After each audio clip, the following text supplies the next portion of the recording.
여러분들 반갑습니다.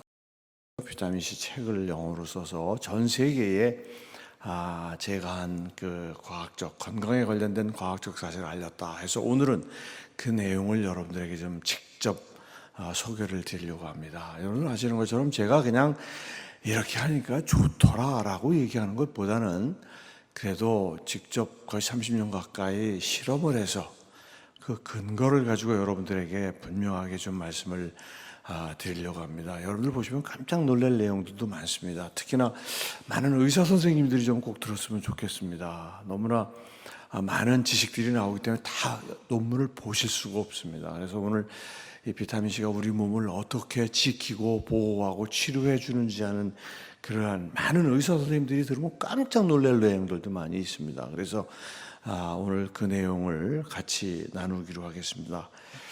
여러분들 말씀드린 것처럼 여러분들 그 마태복음 16장 26절에 보면은 사람이 온 천하를 얻고도 제 목숨을 잃으면 무엇이 유익하리요? 사람이 무엇을 주고 제 목숨을 바꾸겠느냐? 여러분들 이 말씀은 물론 육신이신 그 목숨에 대한 얘기는 아닐 것입니다. 그렇지만 하나님이 우리에게 생명을 선물로 주셨기 때문에 우리가 살아 있어야 돼요. 여러분들 그러려면 질병에 걸리면 안 됩니다. 여러분들에게 그 비타민C를 통해서 우리가 어떻게 우리 몸을 잘 지킬 수 있는지 하는 그런 이야기를 과학적 근거를 가지고 한번 살펴보도록 하겠습니다. 여러분들 사실은 비타민C에 대해서 여러분들이 뭐 많이 아는 줄 아시지만 정말 많이 모르십니다. 그래서 제가 이제 여기 뭐 영어도 막 들어가 있고 그래서 조금 여러분들에게 좀 거부감이 있을지 모르겠지만은 제가 설명을 드리는 거에 잘 주목을 하시면 그렇게 어려운 얘기가 아닙니다. 우선 여러분 비타민C는 하나님이 창조의 제6일에 지은 모든 동물들은 몸에서 만들게끔 지어놓으셨어요. 여러분들이 그 창세기에 노아의 홍수 사건을 보면요 굉장히 중요한 이 포유 동물의 간세포에서 창조의 제6일에 지은 동물들이 비타민C를 만들고 있다고 하는 증거가 나옵니다. 노아의 8 식구가 무려 1년하고 17일을 방주에 갇혀 있었음에도 불구하고 그 8 식구가 단 한 명도 죽지 않습니다. 있을 수가 없는 일이에요. 여러분들 비타민C가 발견된 역사를 보면은요, 그 배를 타고 다니는 사람들이 6개월만 배를 타고 다니면 죽는 사람이 나옵니다. 근데 노아의 8 식구는 단 한 명도 1년 17일, 여러분 집에 가서 노아의 홍수 사건을 잘 정리해 보시면 노아의 8 식구가 방주 안에 갇혀 있었던 시간이 정확히 나옵니다. 노아가 600세 되던 해 2월 10일에 들어가서 노아가 601세 되던 해 2월 27일에 나옵니다.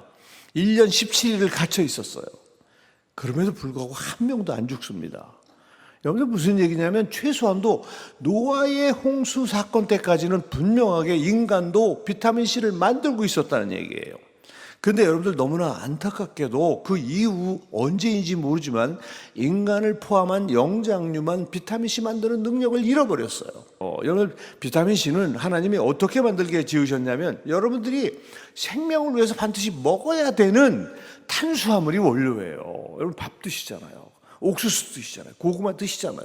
그 드시면 그게 포도당으로 소화가 돼서 여러분들에게 흡수가 되는데 간에 저장이 됩니다. 간에 저장된 포도당을 꺼내서 지금 저게 써 있는 그 생화학적 과정, 여러분들 빨간 글씨로 L-글루노 감마 락톤이라고 쓴 물질이 있을 거예요. 그게 맨 마지막 물질이에요. 그 놈이 마지막으로 산화가 되면 비타민C라는 L-아스코르빅 애시드, 여러분들이 말하는 아스코르빈산이라는 비타민C가 되는 거예요. 그런데 불행하게도 그 빨간 글씨로 되어 있는 그 물질이 맨 마지막으로 변화되는데 관여하는 유전자 하나가 사람을 포함하는 영장류에서만 돌연변이가 온 거예요. 제 주장이 아니에요. 그 유전자를 찾았어요. 심지어는 그 고장난 유전자, 돌연변이 된 유전자의 염기 서열을 복원까지 했습니다. 이제 사실은 완벽하게 그 염기 서열이 복원됐기 때문에 우리 인간들을 복제가 가능하면 인간에게도 다시 비타민C 만들 수 있는 유전적 능력을 복원시킬 수가 있어요. 그런데 여러분들 아시죠? 인간 복제는 허락이 되어 있지 않습니다. 전 세계 어느 나라도 인간 복제는 허용이 되어 있지 않습니다. 그래서 지금 강의를 들으시는 여러분들 어쩔 수가 없어요. 그 유전자를 넣어줄 수가 없습니다. 할 수 없이 비타민C를 먹어야 되는 겁니다. 여러분들 사실은 비타민C는 많은 분들이 그저 음식을 통해서 먹으면 되지 않느냐 이런 얘기를 하지만 하나님이 비타민C의 질서를 어떻게 지으셨다고 했어요? 창조의 제6일에 지은 모든 동물들은 비타민C를 몸에서 만들게끔 지으셨단 말이에요. 먹는 물질이 아니라는 거예요. 그런데 어떤 이유인지 모르지만 인간만 만드는 능력을 잃어버린 거예요. 왜 잃어버렸느냐? 모릅니다. 과학적으로. 여러 가지 과학자들이 추정을 하지만 전혀 맞지를 않아요. 저는 사실은 크리스찬 과학자로서 성경을 분석을 하면서 제가 굉장히 재미있는 이야기를 합니다. 오늘도 그 얘기를 좀 하고 싶지만 시간이 제한되어 있기 때문에 그런 얘기를 못 합니다만은 아무튼 바벨탑 사건 이후에 막 수명이 줄어드는 사건이 기록되어 있습니다. 성경을 보면은요. 바벨탑 사건이 보면 여러분 이 노아의 첫째 아들인 셈의 족보가 창세기 11장 10절부터 32절이 나오는데 여러분들 집에 가서 보십시오. 성경 어디에도 그런 얘기가 없습니다. 수명이 600, 400, 300, 200 아브라함의 아버지인 데라는 205세까지 수명이 줄어드는 내용이 나옵니다. 그게 바로 바벨탑 사건, 창세기 11장 1절로 9절의 바벨탑 사건이라고 10절서부터 32절 사이에 그렇게 드라마틱한 수명이 줄어드는 사실 일목요연하게 왜 성경은 이렇게 기록을 하고 있을까? 비타민C는 수명을 지켜주는 물질이에요. 비타민C는 수명을 지켜주는 가장 중요한 물질이다 이 말이에요. 그 물질이 분명히 인간에게 지금 확실한 사실은 창조의 제6일에 지음받은 인간은 그런 유전자를 받았음에도 불구하고 현재는 비타민C를 못 만든다 이 말이에요. 유전자가 고장이 나서 돌연변이가 와서. 그렇다면 언제 그런 일이 일어나냐? 모릅니다. 과학적으로. 근데 성경은 창세기는 굉장히 재미있는 사실을 보여주고 있다는 거예요. 인간을 포함하는 영장류는 지금 말씀드린 그 유전자의 돌연변이 때문에 비타민C를 못 만드는 것이 현재의 상황이에요. 어떤 한 사람도 나는 신앙이 좋으니까 비타민C를 만들겠지라고 생각하시면 안 됩니다. 아무도 예외가 없습니다. 비타민C를 드셔야 돼요. 어쩔 수가 없어요. 만들지 못하니까. 개념적으로 먹는 물질은 아니지만 먹어야 돼요.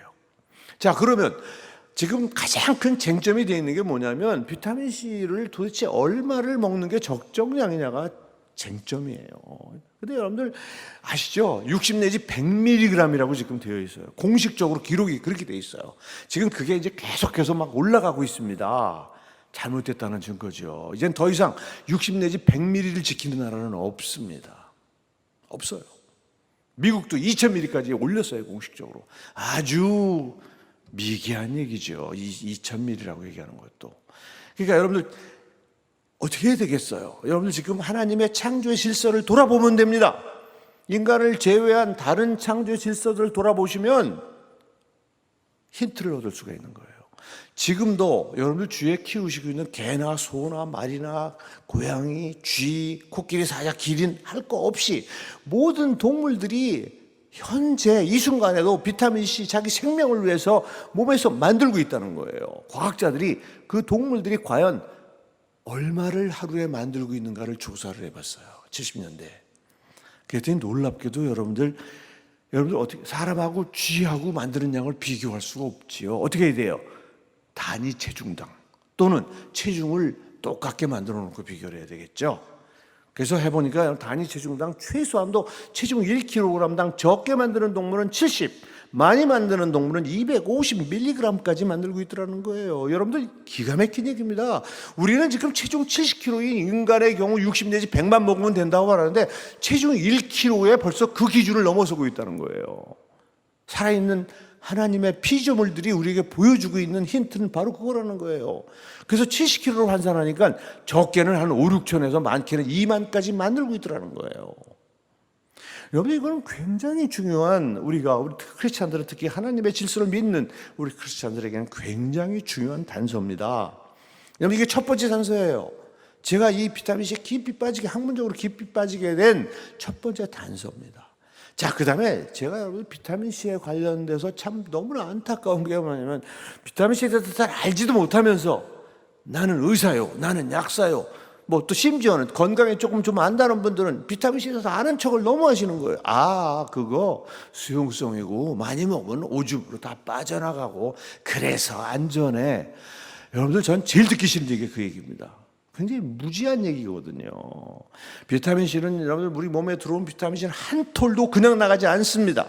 자, 여러분들 지금 적정량과 관련한 얘기를 지금 하고 있는데 적정량을 보시면요. 자, 여러분들 아까 말씀드린 것처럼 적정량의 근거가 60 내지 100ml인데 여러분들 그 적정량을 정하는 건 첫 번째는 효능이 검증이 돼야 돼요. 그 다음에 두 번째 보는 게 뭐냐면 소변에 나오느냐 안 나오느냐를 보는 거예요. 소변에 나오면 여러분 어떤 약의 적정량을 정할 때 반드시 그 제약회사에서 그거 할 때요. 소변을 받습니다. 그래서 그 물질이 나오면 그거 이상 먹으면 안 된다 그렇게 돼 있어요. 그러니까 여러분 굉장히 재밌는 게 뭐냐면 비타민C 60 내지 100ml만 먹으면요. 소변으로 비타민C가 나옵니다. 그래서 1912년에 엄청나게 많은 전문가들이 그렇게 정한 거예요. 60 내지 100이면 충분하다. 사실은 그 근거는 제임스 린드라는 해군 군의관이 비타민C를 처음으로 이 의학적 이 물질로 관심을 받게 한 군의관인데 그분이 인류 최초의 생체 실험을 했는데 그때 그 괴혈병 환자들을 살리기 위해서 쓴 게 오렌지 하나와 레몬 하나예요. 그 오렌지와 레몬 하나에 들어있는 비타민C의 양은 60 내지 100mg입니다. 그래서 그걸 근거로 해서 1912년에 그래서 오줌을 한번 받아보자 했더니 오줌에 그게 나오더라는 거예요. 그러니까 여러분들 적정량이 그렇게 해서 그냥 1912년에 그냥 얼렁뚱땅 정해진 거예요. 그게 지금까지 계속 오고 있는 거예요. 그런데 자, 과연 비타민C가 소변으로 나오는 것이 이게 배설이냐에 대해서 제가 세계 최초로 배설이 아니다라는 것을 밝혀서 제가 쓴 영어책에 바로 기록을 하는 겁니다. 여러분들 무슨 얘기냐면 여러분들 발견의 역사는 아까 제가 조금 말씀드렸지만 비타민C는 발견의 역사가 어떻게 되냐면요. 죽기 때문에 발견된 유일한 비타민이에요. 죽기 때문에 발견된. 여러분들 뭐 짧게 말씀드릴게요. 영국은 중세에 바다를 통해서 전 세계를 지배를 했습니다. 영국 해군 역사책을 보면은요, 점령지를 향해서 왔다 갔다 한 5, 6개월에 걸려서 왔다 갈 때만 5, 6개월, 또 오는데 5, 6개월 이렇게 걸릴 때에 자기네 해군 그 젊은 병사들이 평균 절반이 죽었다는 겁니다. 이유를 모르게. 그게 영국만의 문제가 아니라 뭐 스페인, 포르투갈, 노르웨이, 프랑스 그 당시 바다의 패권은 아시죠? 그 나라의 곧 국력이었기 때문에 엄청난 싸움을 했던 것이죠. 그때 그 이 바다가 중심이었을 때 여러분들 많은 나라들이 바다를 그 성능도 나쁜 배를 타고 다니면서 많이 젊은이들이 죽었는데 싸우다 죽은 게 아니라 이유를 모르게 죽었다는 거예요. 여러분들 그 이유를 처음으로 생체 실험을 통해서 알아낸 사람이 제임스 린드예요. 제임스 린드라는 해군 군의관이 1749년에 그 우연히 발견하죠. 이 남아공이라는 점령지를 향해서 가다가 폭풍우 때문에 잠시 아프리카 북단에 배를 대고 있을 때 그 옆에 상선 레몬과 오렌지를 파는 상선이 있어서 그거를 사먹였더니 죽어가던 병사들이 살아나는 것을 관찰을 하고 그 다음번 여행에서는 직접 실험을 한 거예요. 그래서 이 오렌지나 레몬을 먹이니까 죽지 않더라, 살아나더라, 죽어가던 친구도 살아나더라는 사실을 인류 최초의 생체 실험을 해가지고 1753년에 영국 정부에다가 리포트를 내는 거예요. 역사적으로요. 그게 인류 최초의 생체 실험인데 여러분들 영국 정부가 그거를 우와 너 엄청난 일을 했다고 칭찬했을까요? 무시했죠. 여러분들 이 세계 최고의 과학자인 제가 우리나라에서 보고해도 듣지도 않아요. 아는 척도 안 합니다. 그런데 여러분들 이 군의관이 한 걸 무려 50년 뒤에 영국 정부가 다시 그 리포트를 보게 되는데 그게 왜 그랬을까요? 제임스 린드와 함께 배를 타고 나가는 배에서는 죽는 사람이 안 나오는 거예요. 여러분들 그게 50년을 반복되면서 입에서 입으로 전달돼서 모든 배에서 이제는 제임스 린드가 하는 대로 따라서 군의관들이 했다는 거예요. 그럴 때 안 죽더라는 거예요. 급기야 50년 뒤에 영국 정부에서 야 이건 뭔가 조치를 취해야겠다 뒤져보니까 50년 전에 제임스 린드가 낸 리포트가 있는 거예요. 그래서 그 리포트에 준해서 오렌지 하나 레몬 하나는 먹여야 안 죽더라. 그게 60 내지 100mg의 근거가 됐던 겁니다. 그래서 여러분들 1802년에 드디어 법을 만든 거예요. 여러분 그 당시에 영국은 세계 중심 국가였어요. 해양 중심 국가. 그래서 영국이 정한 법은 곧 국제 해운법이 된 겁니다. 1802년에 만들어진 그 법 이후에 여러분들 배를 타고 정말 이유 모르게 죽는 병사들이 없어졌대요. 엄청난 일을 한 겁니다. 제임스 린드는요. 여러분들 아시겠어요? 그러니까 6개월, 뭐 3개월 정도만 사실은 여러분 배를 타고 나가는 사람을 한번 생각해 보세요. 배를 타고 나가면 맨 처음에는 뭐 싱싱한 과일도 있고 채소도 있겠죠. 그죠? 그리고 뭐 고기도 가져나가고 밀가루도 가져나가고. 근데 일주일 열흘만 지나 보세요. 싱싱하게 남아 있습니까? 없죠. 그다음부터는 칼로리 위주의 식사를 할 수밖에 없는 거예요. 빵을 구워 먹는다든지 말린 고기를 먹는다든지. 그렇죠? 그렇게 선원들이 할 수밖에 없죠. 그러다 보면 싱싱한 게 부족해지면서 괴혈병으로 죽어갔던 겁니다. 여러분들 어떤 비타민도 먹을 게 있으면은 부족해서 죽기까지 가지 않습니다. 비타민 A도 그렇고 B도 그렇고 D도 그렇고 E도 그렇고 하나님이 그렇게 지으셨어요. 우리가 먹는 거는 탄수화물, 단백질, 지방이에요. 그건 눈에 보여요. 그걸 맛있게 먹습니다. 그 맛있게 먹는 음식 속에 수천 가지의 비타민과 미네랄이라는 게 섞여 들어오는 거예요. 여러분들은 몰라요. 여러분들 어제 저녁을 드시면서 내가 어제 철분을 얼마를 먹었지? 모릅니다. 마그네슘이 얼마나 들어왔지? 모릅니다. 그러나 들어갔어요. 그게 비타민이요 미네랄입니다. 그래서 원래 여러분들 생각해 보세요. 그런 속성을 갖는 비타민이나 미네랄을 10g을 먹어야 산다? 그러면 인류는 멸종했을 거예요. 그래서 비타민 B 같은 건 1mg 이하예요, 적정량이.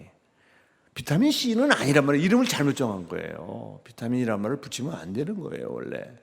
그래서 원래 비타민이라는 말을 빼려고 그랬더니 여러분들이 계속 쓰시는 거야. 계속 비타민 C 그러는 거예요. 그래서 어떻게 쓰지 말라고 아무리 그래도 쓰니. 그래서 할 수 없이 그냥 놔두자. 그리고 비타민이라는 단어의 철자를 바꿨잖아요, 여러분들. VITAMIN E였었어요, 원래는. 그 E자를 뗐습니다. 지금 사전에는 비타민이라는 단어가 VITAMIN으로 되어 있습니다.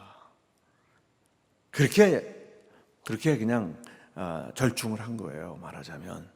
아무튼 여러분들 이 비타민 C는 지금 제가 말씀드린 발견의 역사, 노아의 홍수 사건을 잘 보시면 여러분들 그 성경책이니까 예외가 있겠지 그렇게 생각하시면 안 돼요. 하나님을 우습게 만드는 거예요. 과학적이어야 됩니다, 성경책도. 왜 노아의 8식구는 한 명도 안 죽었을까를 이 사건과 비교해서 여러분들이 보시면 와 그렇구나라는 생각이 들 거예요. 아무튼 노아의 홍수 사건 이후에 비타민C 만드는 능력을 우리 영장류, 인간을 포함한 영장류가 잃게 되었다 하는 거를 생각을 해보시고, 그 다음에 여러분들 자 소변에 있는 비타민C를 한번 생각해 보자는 거예요. 여러분들 제가 최초로 그 책에다가 이제 보고한 내용인데, 제가 너무나 놀란 게, 제가 쥐를 가지고 실험을 하는데 쥐 오줌 속에 비타민C가 너무 많다는 사실에 깜짝 놀란 거예요. 그래서 쥐마다 오줌 속에 비타민C가 있는 거야. 너무 많이 있어요, 비타민C가요. 아니, 오줌으로 비타민C가 배설되고 있는 거야. 근데 쥐는 비타민C를 만들어요. 자, 여러분들, 하나님이 만든 생명체는요, 자기가 몸에서 만든 걸 절대 오줌으로 내보내지 않습니다. 절대 내보내지 않아요. 여러분들이 심지어는 생명을 위해서 드신 밥은 포도당으로, 고기는 아미노산으로 피 속을 돌아다니면서 우리를 살아있게 해주는데, 여러분들 심지어는 여러분들이 먹은 그 물질도 오줌으로 안 나갑니다. 오줌으로 나가는 순간 우리는 질병이라고 그래요. 당뇨병이라고 그래요. 아미노산으로 오줌이 나오면 콩팥이 망가진 거예요. 그런데 이 동물들이 자기가 만든 비타민C를 만들어 놓고 오줌으로 내보내? 너무 이상하죠. 쥐만 그런 게 아니에요. 뭐 개, 소, 말, 돼지 다 그 오줌 속에 보니까 비타민C가 꽤 많이 들어있어요. 혈중 농도의 3배에서 5배 정도의 비타민C가 들어있다는 사실에 저는 이거구나. 이거는 배설이 아니라 일부러 인위적으로 내보내게끔 설계가 되어 있구나.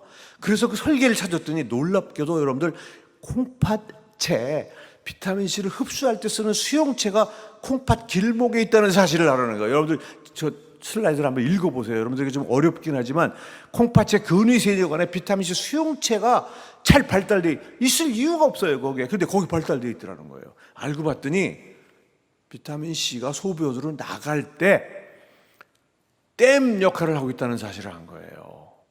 100만 내보내라. 예컨대 150이 나가면 50은 저 수용체를 통해서 다시 몸속으로 잡아들이는 장치가 있더라는 거예요. 여러분들 그 얘기는 뭐냐면 비타민 C는 소변으로 내보내게끔 돼 있다는 거예요. 대신 수위 조절을 하고 있다는 거예요. 그런 정교한 장치가 콩팥에 있다는 사실을 발견한 거예요. 최초로 제가 책에다 기록을 했습니다. 그러면 도대체 왜 소변에 비타민 C를 내보내는 걸까? 여러분들에게 이제 오늘 얘기를 안 드렸지만 활성산소의 개념을 아셔야 돼요. 활성산소라는 게 뭐냐면 여러분들이 밥을 드시고 숨을 쉬면은 여러분들 생명을 유지하잖아요. 근데 그때 사용된 산소가 약 5%, 100개의 산소를 쓰면 평균 5개의 산소는 여러분들 몸속에서 활성산소로 바뀌어서 여러분들을 서서히 돌아가시게 만듭니다. 그게 바로 활성산소의 이론이에요. 여러분 생각해 보세요. 여러분 지금 잘 살아오셨지만 잘 생각해 보면 지금 여러분들 돌아가시고 계시다는 거예요. 한순간도 멈추지 않고요. 여러분들을 무덤을 향해서 움직이게 해주는 물질이 뭐냐? 여러분들이 바로 살기 위해서 숨쉬는 산소 중에 5%가 그런 역할을 한다는 거예요. 그래서 한 120년 가까이 지나면 우리가 모세처럼 죽는 거예요. 모세는 죽을 때 120세였으나 그의 나이 120세였으나 눈이 흐리지 아니하였고 기력이 쇠하지 아니하였더라라고 신명기 34장 7절에 되어 있어요. 여러분들 모세처럼 죽어야 되는 거예요. 그게 여러분들 하나님의 질서를 살아있게 보여주는 거예요. 우리가 원래 병들어 죽는 게 우리 삶이 아니에요. 하나님이 주신 생명은 모세처럼 죽는 게 제대로 된 생명의 프로토타입이에요. 바로 모세의 그 죽음이. 그게 바로 활성산소가 그걸 하는 거예요. 활성산소가 우리를 서서히 가랑비에 몸졌듯이 120년 가까이 계속 우리를 공격해서 우리를 죽게 만드는. 여러분들 그 활성산소를 그 나쁜 거라고 생각하시면 안 돼요. 여러분들 멋지게 죽어가게 하는 건데 굉장히 좋은 물질인 거예요. 하나님의 질서예요. 그리고 얼마나 멋있어요. 그 활성산소 때문에 우리가 매일 죽어가는데 죽어가는 걸 못 느껴요. 우리가요. 100세가 넘은 우리 김용석 박사님도 난 곧 죽을 거라는 생각을 전혀 안 하신다는 거예요. 그게 하나님의 놀라운 오묘한 생명의 진리예요. 우리는 배고플 때 여러분들 빵 한 조각 라면 먹고 나서 그냥 아유 살 것 같다 이러면서 죽어가는 건 못 느껴요. 그죠? 못 느껴요. 근데 죽어가고 있다니까요. 그 활성산소 때문에. 그 활성산소가 지금도 여러분들 몸속에서 만들어지고 있어요. 운동을 하면 훨씬 많이 나와요. 운동을 하면요. 운동하면 훨씬 많이 나와요. 운동선수들 수명이 짧아요. 길 줄 아시지만 운동선수들 수명이 짧아요. 여러분들 정말 그 통계로 나와 있어요. 운동선수들 결코 평균 수명이 길지 않습니다. 왜냐하면 산소를 많이 쓰면 활성산소가 많이 나와요. 여성들이 남성들보다 오래 살아요. 왜? 여성들이 호흡량이 남자보다 적어요. 평생을 그렇게 하면 활성산소 공격을 덜 받기 때문에 여성들이 10% 이상 오래 삽니다. 그건 세계적인 현상, 진리예요, 진리. 아무튼 여러분들 그 활성산소가요 만들어지면 혈중을 타고 다니면서 우리 몸을 공격을 하면서 서서히 죽어가게 하는 건데 혈중을 타고 돌아다니니까 이놈이 소변으로도 나오게 돼 있어요. 그러면 소변으로 나오면은 여러분 소변 속에 있는 활성산소가 막 아무튼 이 세포를 공격하는 물질인데 여러분 생각해 보세요. 그놈이 소변으로 나온다? 방광에 고이잖아요, 소변이. 방광 속에 고여있는 소변 속에 활성산소가 있단 말이에요. 그놈이 방광벽을 막 공격하는 거예요. 유일하게 방광만 그래요, 우리 몸에서. 특히나 소변을 여러분들 10분 간격으로 보는 사람이 어디 있어요? 주무시는 동안에 7, 8시간 동안 소변 안 보잖아요. 그러면 고여있는 동안에 방광벽을 막 활성산소가 공격을 하는 걸 놔두면 어떻게 되느냐? 여러분들이 바로 그게 이제 여러분들이 쉽게 우리 삶 속에서 볼 수 있는 게 50대를 넘어가서 60대, 70대가 되면 자다가 소변이 마려서 깨는 일이 생기는 거예요.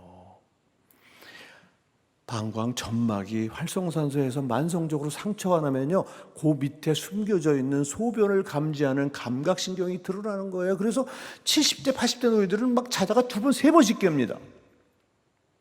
우리는 20대, 30대는 깬 적이 없어요. 왜? 아직 멀쩡하기 때문에. 그 활성산소가 공격해서 그걸 망가뜨리는데 걸리는 시간이 최소 50년쯤 걸리는 거예요. 60, 70이 되면 거의 다 몇 번을 깨느냐예요. 그리고 가서 소변을 많이 보느냐? 많이 보는 것도 아니에요. 찔끔 한 50, 170 보고 또 주무시는 거예요. 그게 우리 인간의 숙명처럼 생각하시지만 죄송하지만 저는 그런 일이 없습니다. 저는요. 비타민C를 34년을 먹은 저는 여러분들 그 비타민C가 배설되는 것처럼 소변으로 섞여 들어가서 소변 속에 있는 활성산소를 중화시켜버리는 거예요. 저는 제가 퇴직을 했지 않습니까? 드디어 만 65세하고도 지금 5개월이 넘어가고 있습니다. 만 65세쯤 되면요 거의 50-60% 정도가 자다가 두세 번씩 깨는 걸로 돼 있어요. 우리 비뇨기과 통계에 의하면요. 저는 절대 깨는 적이 없습니다. 자다가. 달라요 여러분들하고요. 저는 소변 속에 있는 활성산소를 완벽하게 30몇 년을 해결했기 때문에 방광이 완벽해요. 젊은이들하고 똑같아요. 방광이. 늦잠을 잘 수 있습니다. 늦잠도 소변 때문에 깨는 거예요. 방광이 꽉 차면 어쩔 수가 없어요. 그건 깨는 거예요. 방광이 꽉 차지도 않았는데 상처가 나서 깨지 않는다 이 말이에요. 자, 여러분들 제가 이제 하나의 예를 들어드린 거고, 아무튼 제발 어디 가셔서 야 수용성 비타민이니까 비타민C는 오줌으로 빠져나가니까 안전해 이런 소리 하지 말라는 거예요. 여러분들 그 빠져나가는 비타민C가 어떻게 된다고요? 배설인 줄 알았더니 소변에서 여러분들의 방광을 보호하고 있더라는 거예요. 방광을요. 이런 걸 아시는 분이 없습니다. 진짜로요. 저는 제가 직접 이 부분을 연구를 하고 공부를 해서 책까지 쓴 사람 아닙니까? 여러분 아시겠죠? 그러니까 아무튼 여러분들 제 적정량은요. 그래서 여러분들 동물들 여러분들도 동물이에요. 하나님이 지으신 창조의 6일에 지은 가장 소중하게 생각하는 동물일 뿐이에요. 그래서 여러분들도 그 동물군 속에 들어가셔야 돼. 그래서 제가 하루에 최소한도 6,000ml는 먹어야 되겠다. 근데 그게 그냥 어렴풋이 1912년에 정해진 거예요. 무려 100배가 넘으니까 저항을 하시는 거예요. 말도 안 되죠. 내용을 모르니까 저항할 수밖에 없고 자기가 알고 있는 게 다인 줄 아니까요. 말도 안 돼. 아니 한 2-3배라고 그러면 그냥 뭐 아무 소리 안 하려고 그랬는데 100배라고 그러니까 미쳤다라는 말이 나오는 거예요. 저는 미친 사람 소리를 너무 많이 들어가지고요. 말이 되느냐? 어떻게 100배를 먹으라고 그러느냐? 이게 하나님의 질서입니다. 여러분들 그분들이 잘못 알고 있기 때문에 그분들은 너무 적게 드시는 걸 지키는 거고 저는 이제 제대로 회복하고 있는 거라는 거를 여러분들이 이해해 주시기를 부탁을 드리겠습니다. 자, 여러분들 이제부터는 작용을 비타민C는 작용이 너무 많아서 다 말씀드릴 시간이 없어요. 사실은요. 우선 비타민C 드시면 여러분 상처가 잘 낫는다는 말 들어보셨죠? 그건 학문적으로 확실한 진리예요. 저는 진짜 상처가 나면요 정말 하루 이틀만 자면 싹 치유가 돼요. 진짜로 놀랍습니다. 상처가 그건 여러분들 저기 첫 번째 보면 콜라겐이라는 단백질을 만드는데 비타민C가 없으면 안 만들어져요. 물론 저는 고기도 먹고 잘 먹지요. 그렇게 전제가 돼야 돼요. 아미노산이 없는 사람은 아무리 비타민C를 먹어도 상처 안 났죠. 상처 안 오는데 아미노산이 필요하기 때문에. 그러니까 요즘 우리나라 너무 잘 살잖아요. 잘 먹잖아요. 근데 거기다가 비타민C까지 드시면 상처 금방 아물어요. 그 다음에 여러분들 난 피곤해서 죽겠어. 근데 그 피곤하다는 분들 중에 지방 대사에 문제가 있는 분이 있어요. L-카르니틴이라는 물질이 안 만들어져서 이 에너지 공급을 못해서 피곤하신 분들은요 비타민C를 먹으면요 뭐라고 그러냐면 교수님 저는 정말 내 삶의 안개가 걷혔습니다라고 저한테 간증을 하시는 분이 있을 정도예요. 그 L-카르니틴을 만드는데 비타민C가 조효소요. 비타민C가 없으면 그게 에너지원인 그 물질이 안 만들어져요. 그래서 피곤함이 싹, 물론 비타민C는 저거 말고도 피곤함을 없애주는 굉장히 중요한 물질이에요. 그 다음에 여러분들 우리는 스트레스를 받을 수밖에 없는데 스트레스 호르몬이 안 나오면 다 죽습니다. 우리 스트레스 호르몬이 나오기 때문에 스트레스를 이기고 있는 거예요. 근데 그 스트레스 호르몬을 만드는데 비타민C가 없으면 안 만들어져요. 스트레스 호르몬을 만드는 데가 어디냐면 부신이에요. 부신. 그래서 여러분들 부신에는 비타민C의 농도가 혈중 농도의 200배나 존재합니다. 놀라운 일이죠. 혈중에 50이 있다 그러면 부신에는 1만이 존재를 해요. 왜? 비타민C가 없으면 스트레스 호르몬이 안 만들어지는데 우리 삶은 뭐예요? 스트레스 그 자체예요. 우리 삶은요. 생명을 유지한다는 것 그 자체가 스트레스예요. 그래서 스트레스 호르몬은 안 나오면 안 돼요. 그 다음에 여러분 스테로이드 호르몬이라는 거 아시죠? 스테로이드 호르몬이라는 거 우리 몸에서 많이 만들어져요. 여성 호르몬도 스테로이드 호르몬의 하나예요. 여러분들 남자는 남성 호르몬이 나와야 돼요. 여성은 여성 호르몬이 나오지 않으면 여자답지가 않아요. 각기 그 호르몬이 나와야 돼요. 특히 그 젊은 시절에는 그 남여성 호르몬이 무지무지 중요합니다. 나이 들어서도 중요하지만 그 남여성 호르몬을 만드는데도 비타민C가 없으면 안 만들어져요. 비타민C가 필수적이에요. 조효소로서. 그래서 갱년기 여성들이 비타민C를 잘 드셔서 갱년기를 극복하시는 분들 저는 많이 봤습니다. 비타민C가 부족하면 갱년기에 무지무지 고생을 합니다. 비타민C를 충분히 공급하면 갱년기에도 남여성 호르몬이 충분한 양 공급이 되기 때문에 굳이 여성 호르몬 주사 맞는 일을 하지 않아도 됩니다. 그 다음에 여러분들 비타민C는요 혈압도 강화시켜주는 효과가 있어요. 1999년에 란셋이라는 세계 최고의 의학 잡지에 제목이 뭐냐면 Treatment of Hypertension with Vitamin C. 비타민C로 고혈압 치료하는 실험을 한 사람들이 있어요. 그래서 최고의 란셋이라는 잡지의 발표가 최고의 의학 잡지에 실릴 정도인데, 제가 여러분들에게 말씀드리는 거는 비타민C가 고혈압 치료제라고까지 하실 필요는 없고, 고혈압을 치료하시는 분들은 비타민C를 드시면 양을 줄일 수가 있어요. 어떤 목사님은 자기는 고혈압 약을 끊었다라고까지 그렇게 하시는 목사님도 계시더라고요. 제 강의 들으시고. 그건 사실이에요. 여러분들 란셋에 이미 99년에 나온 거지만, 제가 이런 강의를 하면 또 오해하시는 분들이 있어요. 이황재 교수가 비타민C는 고혈압 치료제라서 난 고혈압 약 안 먹어. 안 돼요. 그렇게 하시면요. 고혈압 약 드시면서 비타민C는 고혈압하고 상관없이 드시는 거예요. 그러다 보면 혈압이 너무 조절이 잘 되네. 약을 좀 반을 줄였더니 줄여도 혈압이 조절되네. 이렇게 되는 거예요. 이렇게 하셔야 돼요. 비타민C를 고혈압 약이라 그러면 저 욕 먹어요. 이 심혈관 내과 선생님들한테 욕 엄청 먹습니다. 그러니까 여러분들 잘 저렇게, 아무튼 여러분들 이런 중요 조효소로서 이렇게 작용하는 거 외에 제가 이제 직접 실험을 해서,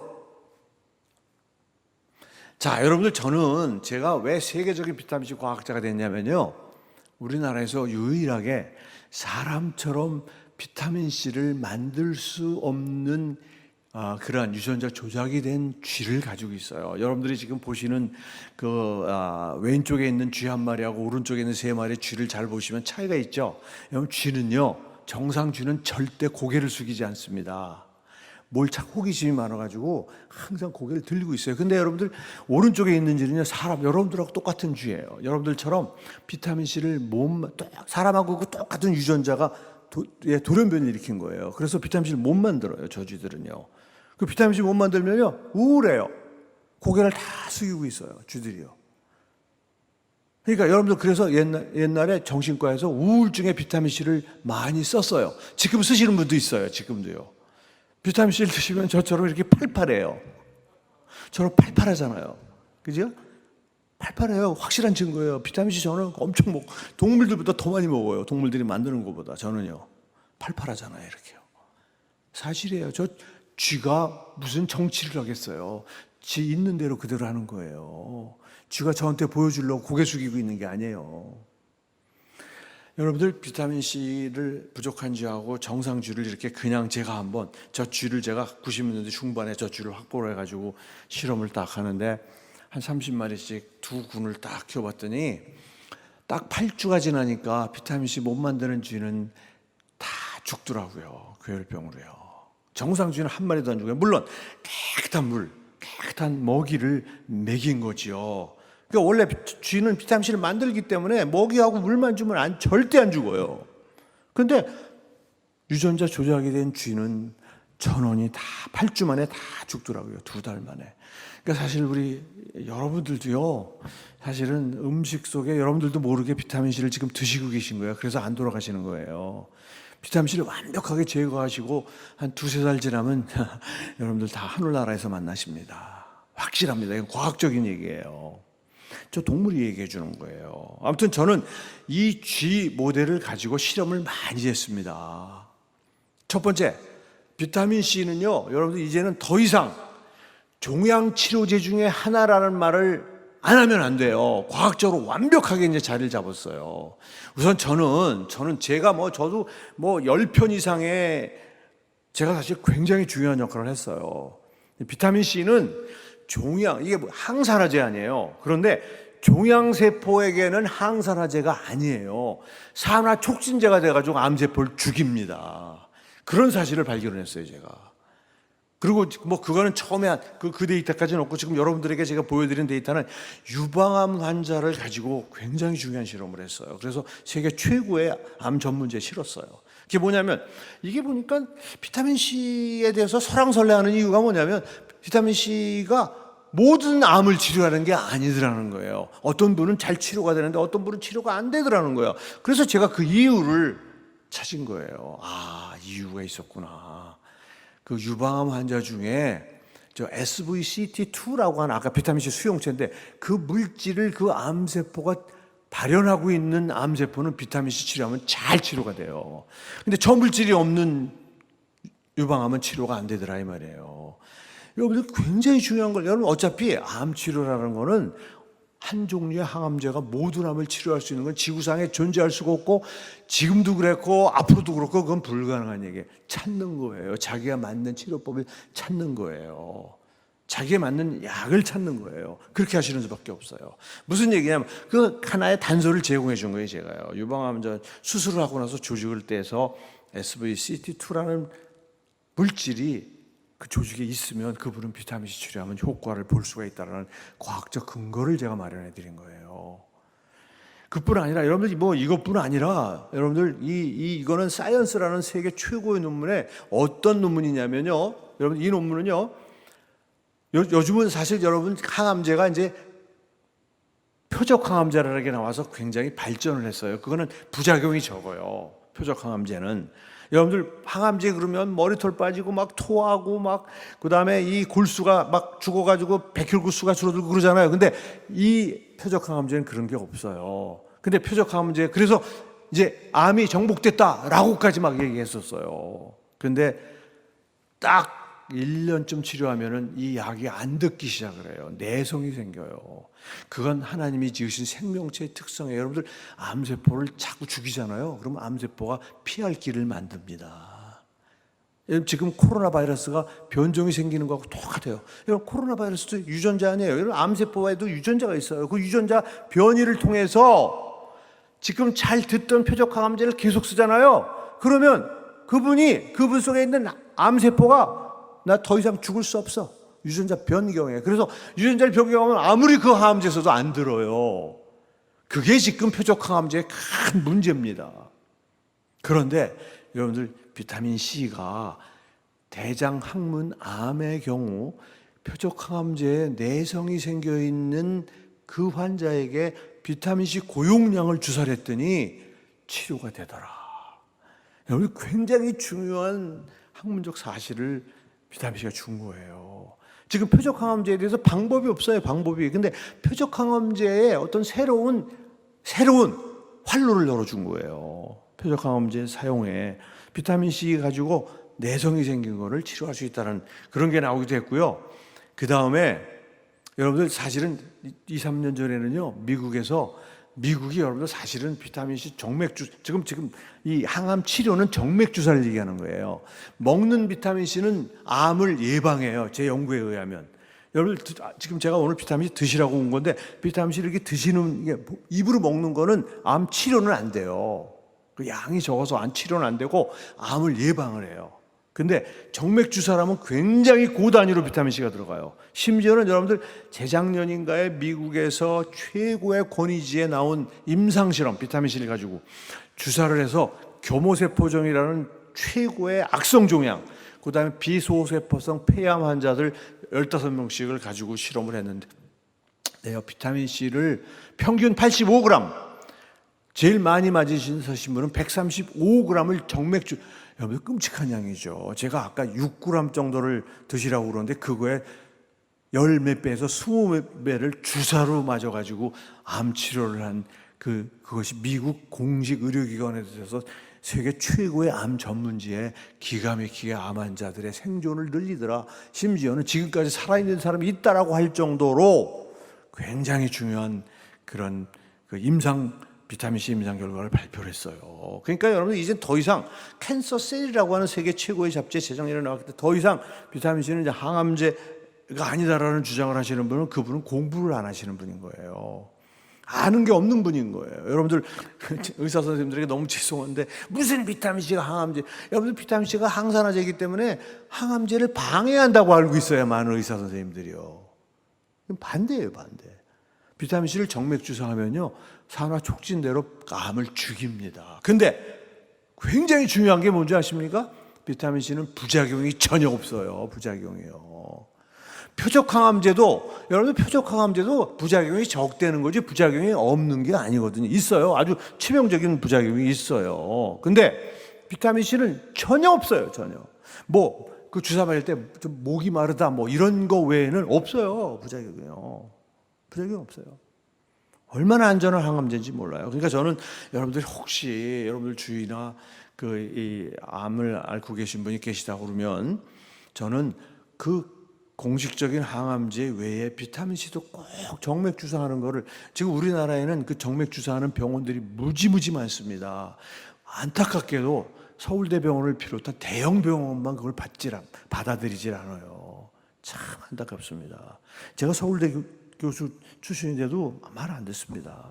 그런데 개인 병원들 굉장히 많아요. 여러분들 생각해 보세요. 개인 병원이 그거 하면은 만약에 부작용이나 그런 게 생기면 문 닫아야 돼요. 부작용 생기면요. 근데 뭐 수천 군데 개인 병원에서 지금 막 50g, 80g씩 막 주사 맞는 분들이 얼마나 많은데요. 암 환자들이요. 건강한 분들도 피곤한 분들 가서 30g씩 주사 맞는 분들 굉장히 많습니다. 여러분들 이 얘기는 뒤집어 얘기하면 비타민C가 얼마나 안전한지를 보여주는 거예요. 여러분들이 6g 먹으면서 뭐 부작용 없어요. 그런 소리 할 자격이 없음을 얘기하는 거예요. 자격이 없어요. 여러분들은요. 부작용에 대해서. 자, 여러분들 비타민C는요. 이게 놀라운 사실이에요. 저는 사실은 저희 장인어른이 88년에 올림픽 하던 해에 저희 장인어른은 그냥 걸어 다니시는 병원이었어요. 정말로. 88년에 간 경변이 말기가 돼가지고 피를 토하시는 지경까지 갔어요. 여러분들 간 경변 환자가 피를 토하면 대개 6개월 이내에, 길어야 6개월이에요. 그 안에 죽습니다. 그 치료를 조절이 안 돼서 죽습니다.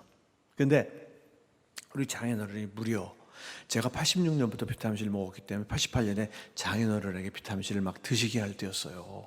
그랬는데 장인어른이 무려 2011년까지 23년을 더 사셨고 2002년인가 3년에 서울대병원에서 이제 이 교수 장인어른 간 때문에는 병원 안 오셔도 되겠네.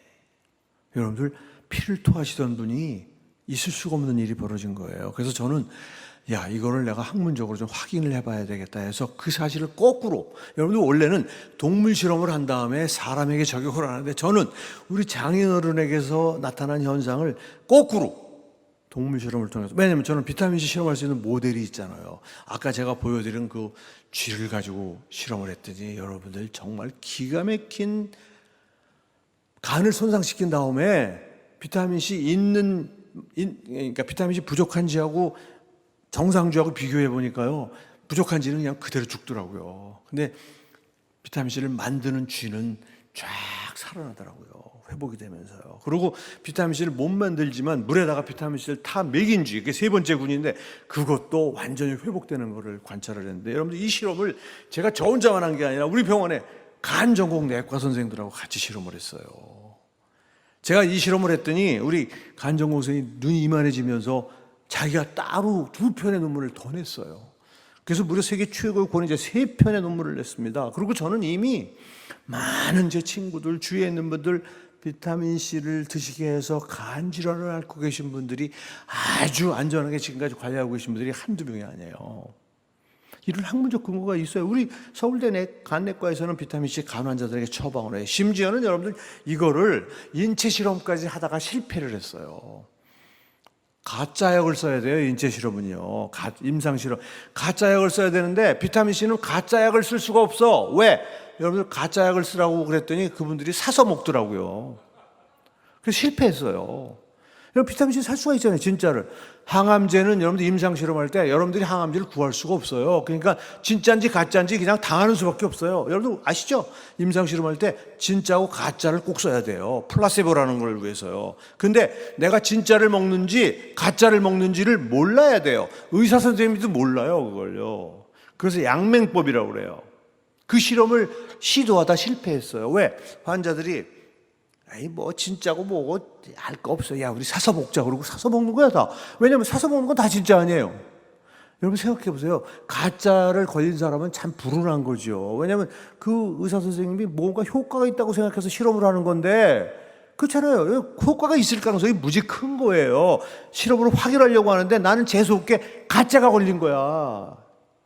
그러면 그분은 죽을 수밖에 없죠. 그게 만약 죽는 병이라면 어떻게든지 진짜 먹고 싶겠죠. 그 인지상정 아니겠어요? 그러니까 비타민 C는 진짜로 구할 수 있으니까 이 실험을 해보니까 이 종류가 두 가지거든요. 하나는 물에 녹고 하나는 안 녹아. 사서 보니까 물에 안 녹아. 당신은 가짜야. 그러고 해가지고 진짜를 다 사 먹고 앉아있더라니까요. 이 사람들이요. 그래서 실패했어요. 심지어는 그런 에피소드까지 있어요. 이런 비타민 C는 임상 실험이 어렵습니다. 그래서 왜 임상 실험 안 하느냐고 저보고 막 그러는데 임상 실험 못 해요. 할 수가 없어요. 그다음에 여러분들 간이 나쁘신 분들은요, 우리 의사 선생님들 특히 잘 들으셔야 되는데 이미 우리 병원 내과 선생님들하고 간 최고의 간 전공 내과 선생님하고 같이 실험한 거예요. 근데 이 논문들을 안 읽어요. 그리고 아무리 떠들어도 안 믿어요. 좀 안타깝습니다 정말. 이게 바로 또 하나 그 비타민 C가 간 회복을 시킨다는 논문 다른 거고요. 그다음에 여러분들 비타민 C와 여러분들 비타민 C는요, 제가 직접 그 동물을 가지고 해보면요, 우선 굉장히 중요한 데이터를 말씀드리는데, 그러니까 비타민 C가 부족한 쥐를 임신을 시켰어요. 그래서 새끼를 낳아서 정상 쥐하고 비교를 해봤더니 뇌 발육이 잘 안 돼 있는데, 특히 뇌 발육이 안 되는 게 소뇌 발육이 완전히 망가지더라는 것을 밝혔어요. 그래서 아주 세계 최고의 권위지에서 제가 논문 발표한 거예요. 그러니까 여러분들 임신하신 분들 반드시 비타민C 잘 드셔야 돼요. 그래야 똘망한 애들이 나옵니다. 여러분들 비타민C를 먹어도 되느냐고 임신한 분 먹어도 더 먹어야 돼요. 더 먹어도 되느냐가 아니라. 근데 이제 문제는 뭐가 있냐면 이제 순수하고 좋은 비타민C를 드셔야 돼요. 왜냐하면 여러 가지 걱정되는 물질이 섞인 비타민C, 그러니까 여러 이것저것 섞여 있는 걸 드시면 안 돼요. 깨끗한 비타민C, 좋은 제품을 골라서 드셔야 돼요. 비타민C로만, 예를 들면 가루 같은 거는 아무 문제가 없어요. 가루는 순수한 비타민C로만 되어 있는 거기 때문에 우리 임산부들은 가능하다고 보면 가루로 된 거를 드시면 될 것 같아요. 정제는 그 정제를 만드는 거에 어떤 제품은 좀 들어가서는 안 되는, 많이 먹으면 안 되는 그런 물질이 들어갈 수도 있어요. 근데 우리나라는 대개는 문제가 없어요. 우리나라 제품은 제가 하도 그런 거를 이렇게 피드백을 하고 워칭을 하고 있기 때문에 그런 제품은 안 팔려요, 우리나라에서요. 그래서 우리나라는 되게 정제도 되게 괜찮은데 우리 임산부들은 가급적이면 가루로 된 제품을 좀 드십사 하는. 가루는 딴 게 섞이질 않아요. 순수한 비타민C예요. 아시겠죠?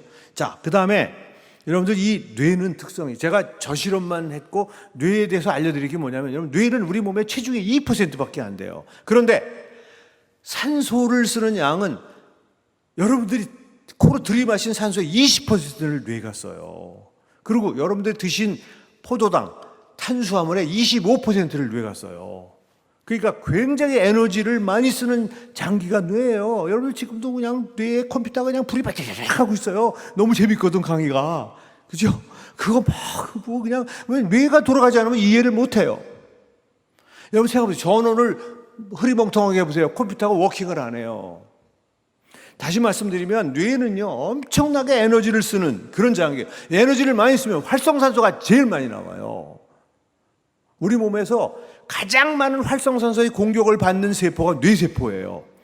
그래서 하나님은 뇌세포 속에다 엄청난 비타민C를 받아들이게 만들어놔가지고, 여러분들 뇌신경과학자들이 검사를 해봤더니 놀랍게도 뇌세포 속에 비타민C의 양이 혈중 농도의 200배가 들어있더라는 거예요.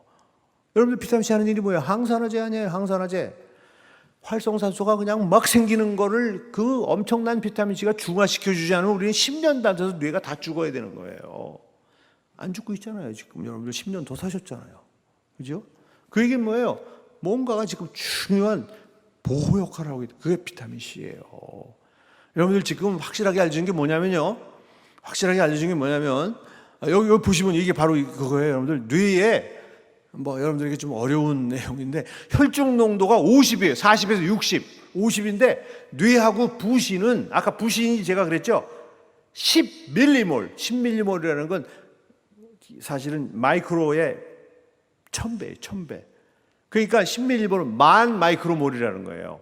혈중에는 50 마이크로몰이 있는데 부신하고 뇌 속에는 10,000 마이크로몰이 있어요. 200배. 딱 두 군데가 그래요. 이 눈 속에도 굉장히 비타민 C가 많아요. 눈에는 한 50배쯤 들어있어요. 안구 속에. 그래서 자외선에 의해서 눈을 망가뜨리는 걸 비타민 C가 보호하고 있는 거예요. 그러니까 여러분들 지금 이걸 보시면은 여러분 보시면은 뭘 생각하시? 알츠하이머나 파킨슨.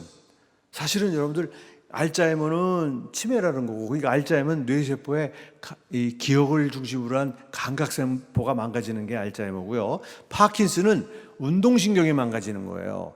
원인은 똑같아요. 원인은 활성산소가 원인이에요. 그건 확실하게 알려져 있어요. 활성산소 관리만 정확하게 하시면요. 활성산소 관리만 정확하게 하시면 치매나 파킨슨이 안 올 수 있다는 거예요. 여러분들 보셨잖아요. 뇌세포 속에 왜 비타민C 농도가 혈중 농도의 200배가 있을까? 이거 아시는 의사 선생님들 없어요. 여러분들. 그러면서 막 그냥 비타민C 너무 많이 먹는다고 막 야단치시는데 그렇게 하시면 안 돼요. 공부하시고 자격을 갖추고 야단을 쳐야죠. 200배. 여러분들, 그리고 치매나 파킨슨은 그 활성산소가 만든다라는 걸 아신다고 그러면 비타민C를 따로 6,000쯤 드시는 게 얼마나 중요한 일인지 여러분들 충분히 아실 수 있을 거예요. 자, 그 다음에 저는 여러분들 의사로서 평생을, 여러분들 이게 지금 다 제 책 속에 들어있는 내용이에요. 그 영어 책 속에. 물론 한글 책 속에도 다 들어있어요.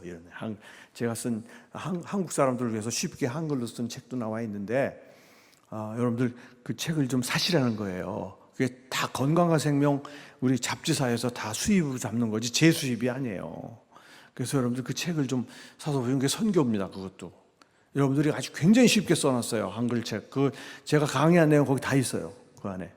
그러니까 그걸 좀 사보셨으면 좋겠어요. 아무튼 여러분들, 저는 의사로서 또 관심이 있었던 게 뭐냐면요, 너무나 21세기 들어서서 갑자기 죽는 사람들이 많은 거예요. 돌연사가 너무 많은 거예요. 저는 의사로서 너무 이 부분에 관심이 많아요. 그래서 저 원인이 뭘까? 원인이 여러 가지가 있겠지만 저는 비타민C에서 하나를 찾은 거예요. 그 힌트는 뭐냐? 여러분들, 비타민C는요, 스트레스를 받으면 피 속에서 비타민C가 싹 사라집니다. 여러분들이 감기 걸리시잖아요. 그러면 피를 뽑아보면 피 속에 비타민C가 하나도 없어요. 비타민C 따로 안 드시는 분이라고 그럴 때 없어요. 암 환자들 피 속에 비타민C가 없어요. 암은 뭐예요? 육체의 스트레스예요. 엄청난 스트레스예요. 육체 전쟁이 난 거 아니에요. 그러니까 스트레스죠. 비타민C가 다 소모가 돼요. 벌에 쏘이잖아요. 그러면 여러분들 그냥 비타민C가 피 속에서 확 고갈이 돼요. 벌에 쏘이는 거를 막기 위해서 그냥 온 비타민C가 그리로 집중이 되는 거예요. 그러니까 무슨 얘기냐면, 비타민C하고 스트레스는 불가분의 관계구나. 스트레스를 받을 때 비타민C를 안 주면 죽겠구나 라는 생각을 한 거예요. 그래서 제가 아까 동물 모델을 가지고 그 동물을 스트레스를 두 가지를 막 주면서 비교를 해본 거예요. 비타민 정상쥐, 비타민C 못 만드는지, 비타민C를 먹인쥐를 스트레스를 줘가면서 몇 주 동안 실험을 해보니까 비타민C를 부족한 쥐만 죽더란 말이에요. 아무리 스트레스를 줘도 비타민C가 충분한 쥐는 안 죽더란 말이에요. 똑같은 스트레스를 줬는데. 그래서 그놈을 죽여가지고 부검을 해보니까 이유가 딱, 이래서 죽는 거구나. 그 원인을, 여러분들 사실 이게 충격적인 논문 결과인데, 인정을 안 해줘요, 인정을. 간신히 싫긴 싫었는데, 최고의 잡지는 못 실었어요. 네이처 메디신이라는 책의 최고의 잡지 이걸 냈더니 말도 안 된다고 안 받더라고요. 무슨 비타민C가 무슨 스트레스를, 돌연사를 막어, 이러면서 그냥 리뷰도 안 하고 그냥 리젝트를 하더라고요. 정말 비타민C가 얼마나 홀대를 받고 있는지 증거예요. 그래서 결국 한 중간쯤 되는 꽤 유명한 잡지인데 거기에 결국은 실렸어요. 여러분들 이제 나중에 제가 죽은 후에 아마 저 중요성이 다 가치가 발현될 겁니다. 여러분, 과학이라는 게 뭐예요? 실험을 통해서 명확하게 아주 솔리드하게 그 과정을 밝혔어요. 그러니까 실린 거예요. 네이처 메디신이라고 해서 꼭 무슨 엄청 잘해야 되고 뭐 이 제가 낸 이 논문을 엉터리라도 실리는 게 그게 아니에요. 그게 이것도 그냥 완벽하게 하지 않으면 안 실어줘요. 논문 심사가 얼마나 엄한데요, 여러분들. 우리 과학자들은 아세요. 논문 한 편 내는 게 얼마나 어려운지 아세요. 외국 국제 논문 내는 게 쉽지 않습니다. 실렸어요. 저는 정말 여러분들에게 자신 있게 최소한도 비타민C를 따로 아침, 점심, 저녁에 2,000씩 드시는 분들은요, 돌연사하지 않습니다. 돌연사하지 않아요. 특히나 여러분 현대인은 스트레스가 너무나 많아요. 그래서 그냥 막 30몇 살 먹었는데 아침에 눈을 안 뜬다는 거야. 죽었다는 거야. 너무 도처에서 많은 연락을 받아요. 아는 사람들 많이 그렇게 벌써 갔어요. 돌연사를 최소한도. 그 다음에 여러분들 이게 바로 제가 8월 22일에 말씀드렸던 제가 직접 실험해서 SCI 국제잡지에 실은 사실은 제가 2015년에 이 실험을 할 때는 메르스가 문제일 때였어요. 그래서 홍콩 독감을 가지고 실험한 건데 비타민C 만드는지 못 만드는지 맥인지를 가지고 감염시켰더니 여러분들 비타민C 못 만드는지만 다 죽었다는 거 아니에요, 일주일 만에.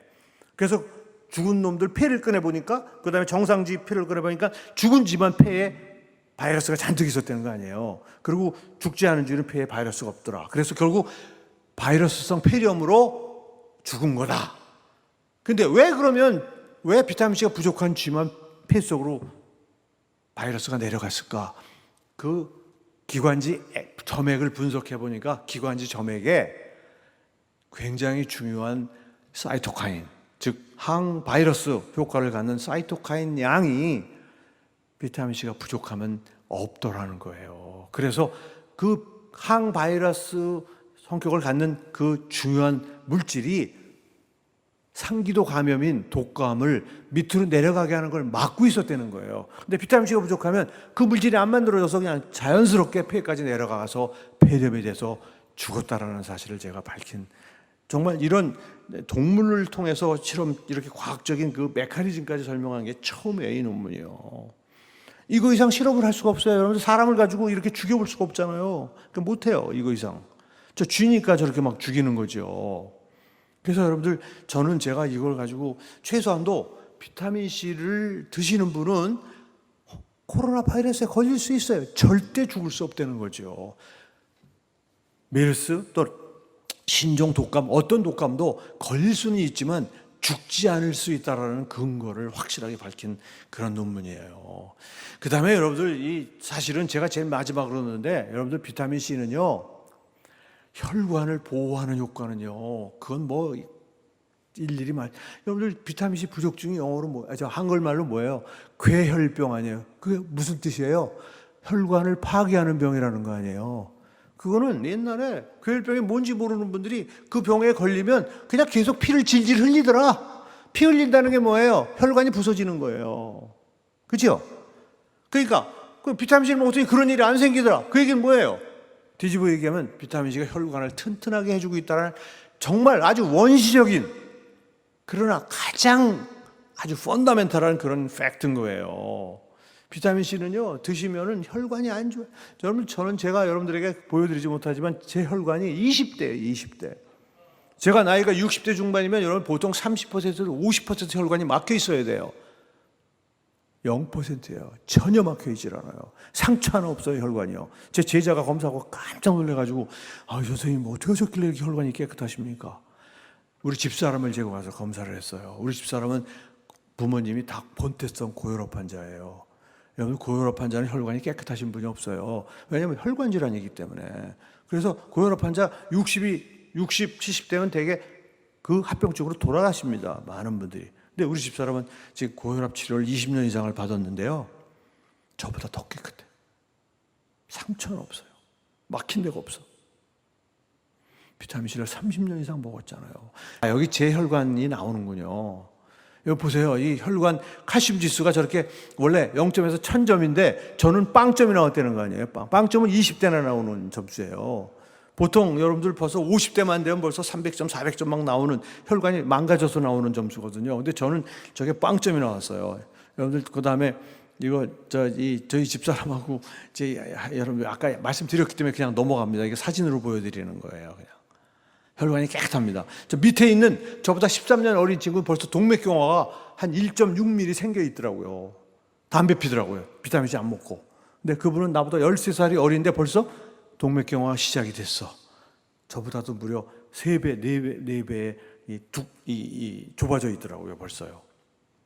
아무튼 여러분들 이런 얘기까지 제가 드릴 말씀이 없고, 아무튼 여러분들 굉장히 다행인 것은요, 이게 세계 최고의 의학 전문지 뉴 잉글랜드 저널 오브 메디신이라는 저널에 2009년에 뭐가 나왔냐면요, 동맥경화는 원래 한번 걸리면 끝이라고 알려져 있었는데 아니다. 비타민 C나 이런 걸 계속 드시면 거꾸로 돼가지고 이게 회복이 될 수 있다는 걸 보여주는 논문이에요. 이 논문이요. 그러니까 여러분들 그러니까 만성적으로 계속 비타민 C 잘 드시면 막혔던 혈관도 다시 뚫릴 수 있다. 비타민 C는요, 식사랑 함께 드셔야 되는 이유, 발암물질을 막아줍니다. 발암물질을. 여러분들 2-3시간 동안 음식이 들어가 있는 동안에 발암물질이 생기는데, 그때 비타민C를 같이 드시면 그 발암물질이 안 생겨요. 그래서 비타민C 드신 분은 대개 2-3년 지나면 위장이 튼튼해집니다. 거꾸로. 그래서 밥맛이 좋아집니다. 그래서 비타민C를 반드시 식사와 함께 드시라는 얘기하는 겁니다. 그 다음에 여러분들, 이게 이제 그런 발암물질 생기는 내용을 얘기한 거고요. 비타민C는 여러분들 흡수가 잘 안 돼요. 여러분들이 6,000ml 드시면 반밖에 흡수 안 돼요. 나머지는 대변을 통해서 나가는데 이 대장에 있는 균들을 변화시켜줘요. 좋은 균으로요. 제가 실험을 통해서 직접 확인했어요. 비타민C 많이 드시는 분은 대장에 있는 균들이 꽤 깨끗한 게 좋은 균밖에 없어요. 비타민C 안 드시는 분은 굉장히 나쁜 균밖에 없고요. 여러분들 대장암이 대장암이 왜 대장의 끝에 많이 생기느냐? 썩은 균 때문이라는 대장의 원인이요. 그런데 비타민C를 드시면 그런 현상이 없어지기 때문에 용종도 잘 안 생기고, 저는 용종을 한번 떼낸 적이 없어요. 85세가 된 저희 장모님 대장 검사했는데 용종 하나 아직도 안 나왔어요. 그런 게 바로 30년 이상 드신 분들의 차이다. 여러분들, 이게 제가 바로 그런 실험을 한 거예요. 대변 미생물 검사했더니 비타민C 드시는 분들은 좋은 균이 95% 이상, 안 드신 분은 좋은 균은 5%밖에 안 되더라. 그런 그 데이터입니다. 그 다음에 비타민C는 여러분들 드시고 나서 6시간이 지나면 모두 소모가 되기 때문에 6시간 이내에 다시 드셔야 되는 거예요. 이게 이런 과학적 근거가 있는 거예요. 괜히 6시간 간격으로 드시려는 게 아니에요. 비타민C는 드시고 6시간이 지나면 바닥을 쳐요. 그래서 6시간 이내에 다시, 그게 바로 식사 때마다인 겁니다. 그래서 식사 때마다 2,000, 2,000, 2,000씩 3번에 나눠 드시라는 얘기. 그래서 이제 여러분들 이게 마지막, 여러분들 비타민C 드시고 그다음에 온전한 신앙생활, 신약이랑 구약이라는 약도 같이 드시라는 거고, 적당한 운동도 하셔야 여러분들 정말 성정 관리를 완벽하게 할 수 있다는 말씀을 드리면서 오늘 강의 마치겠습니다. 고맙습니다.